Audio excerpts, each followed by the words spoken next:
All right, let's shift to domestic politics.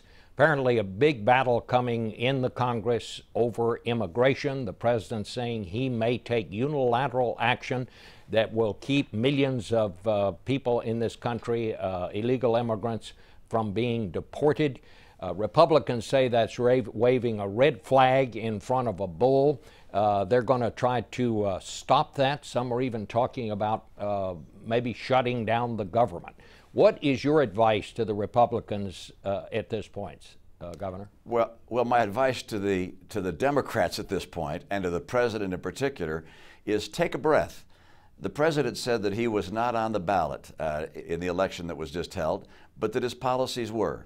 And the American people sent a very clear message to the president about his policies. They're not happy about them.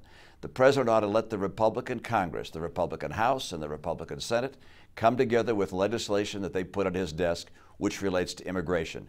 And he can veto it or not, but let the Congress and let this election have its say, as opposed to jumping in and by doing something unilaterally and in a way which is extra constitutional, he's poking an eye of the Republican leaders in Congress, and he's making it more difficult for there to be a permanent solution to this issue.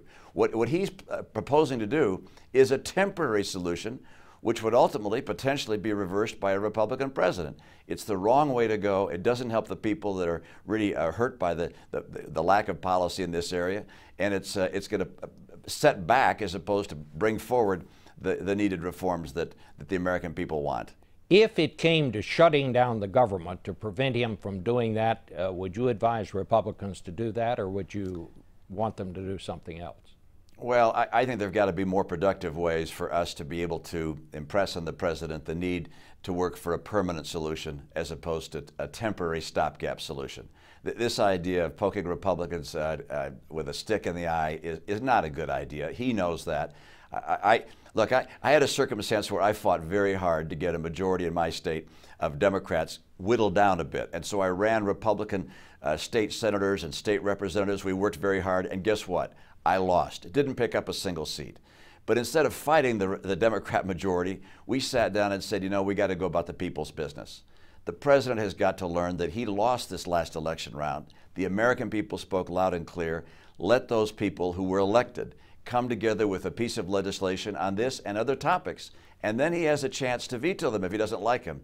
But the idea of violating the principles of our Constitution, which is a balance of power, checks and balances, that is something which is wrong and I think would not be to the president's benefit.